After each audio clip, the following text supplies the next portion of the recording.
was a young teenager. There was so much of excitement about that Hill State movement. In fact, that time, even as a young boy, I got to know all these, that time the leaders, Mr. B.B. Lingdo, S.D. Nichols Roy, P.R. Kandya and others, because my house in Malki used to be a meeting place. I took part in the Hill State movement as a student. I remember we went to Yorangeb Nongthemai. There was a big rally and it was raining, we all got drenched, but we went. You know, I was one of the lucky ones, I should say, who had seen the inauguration of the autonomous state, 1st of April 1970. Indira Gandhi had come to Garrison Ground, and that was the day Meghalaya actually was formed.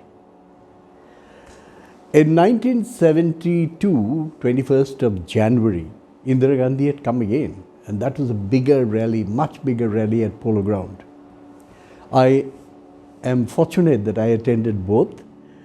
Of course, by that time I was 13 or something, but still Joy in those days is still a village. I'm a village boy.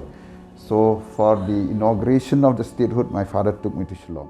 I was a young student at St. Edmund's College, and a group of us from college walked down from college to Polo Ground to witness that happy event. It still features in my memory, and it is a very dear moment for me as a Meghalayan.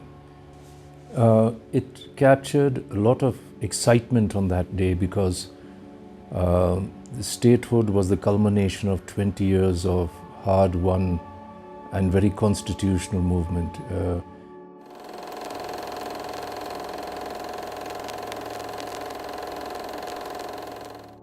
The leaders who initially got into the movement, who perceived the idea of getting a separate state from Assam, we will not get those leaders of those years today. They fought for the state, they harbored, they labored, they sacrificed. They did not think for self-interest. They think for the interest of the public. The fact remains that there was so much of eagerness that we should go ahead with it. And I must really appreciate the leaders that time who were leading the movement. I think we need to take a bow at the people who thought of a separate statehood, who sacrificed and whose sacrifice has given us this benefit of Meghalaya and the comfort that goes with it today. And the people of Meghalaya set an example in their agitation and in their movement for statehood, because it was constitutional, it was peaceful, and it sets a record of people being able to achieve whatever purpose they fight for and aspire for through good and constitutional means.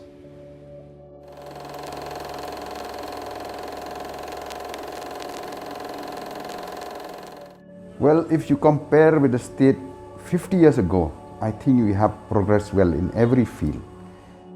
This long and arduous journey, right from then on till now, 50 years plus as a state, we have everything of our own. But considering the passage of time and the age of the state in the last 50 years plus, I'm not happy, to tell you the truth. What we perceived, what we yearn for, what we are looking for, expecting for, we haven't reached anywhere. Yes, we must be proud that the Hill State the state of Meghalaya did give us a distinct identity of our own.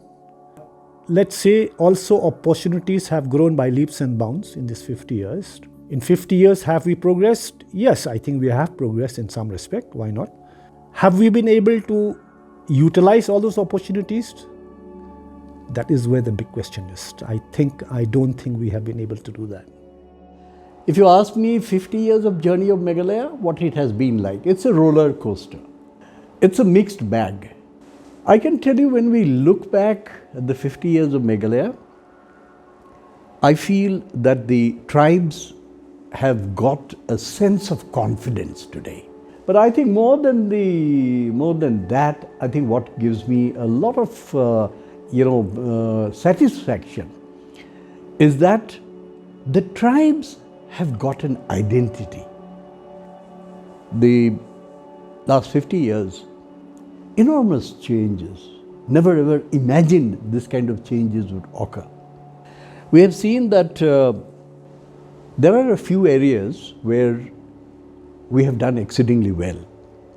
We were happy we got statehood. We are happy we are better than before. But what we should have got, I'm not sure we have got. I think we deserve much more than this. I'm in great awe for the 50 years that Meghalaya has gone through. There is lots to be done. Education, there are critics for and against it. Industrialization, because of the location, has not really developed, but there are aspects of other infrastructure development that have taken place. Critics on education will say that we have not done enough. But when you look at higher education and the progress that the state has made, I think we should be sufficiently happy that we've done well.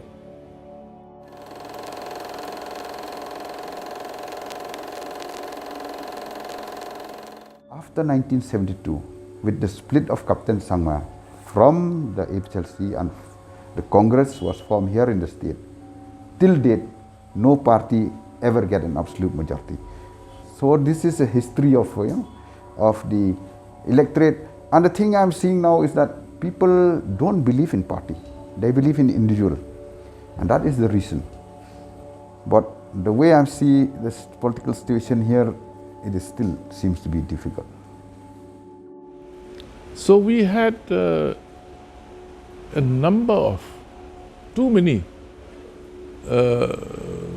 governments in between. There were governments that lasted even for a month or so. There was instability, political instability. That was the main reason why the concentration in terms of development was disturbed. So in a small state of Meghalaya, if we have too many political parties wrestling against each other, what do we expect? When once you do not have stability, you cannot have development. Once you have no stability in governance, then you can't expect development.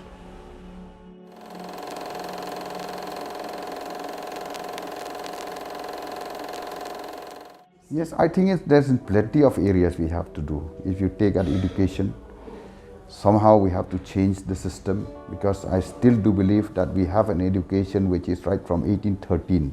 We have to improve on many things.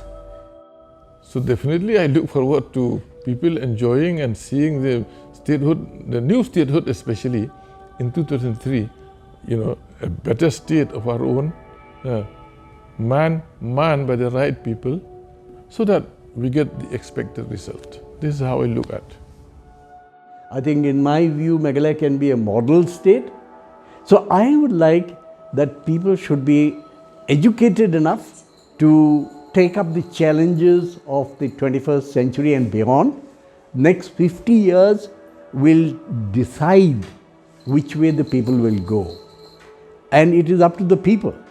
But it's not too late to change your direction, and instead of becoming insular and self-centric, we need to focus our attention on the people, the common people, the marginalized people.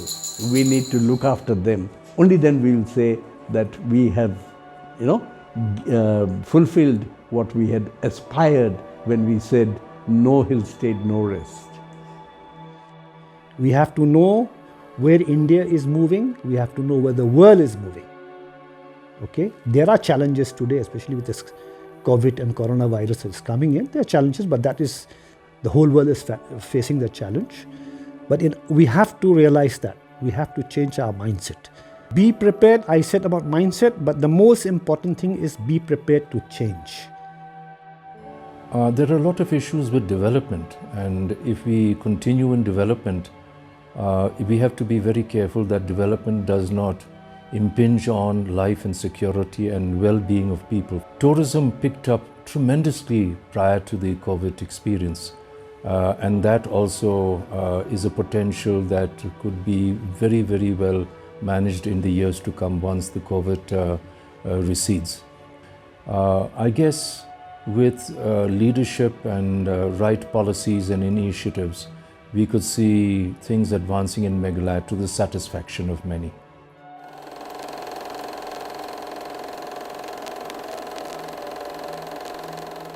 I take this opportunity to wish people of the state a very, very happy 50 years of our statehood day. It's a golden jubilee. We should celebrate it and celebrate it at the same time while celebrating the present.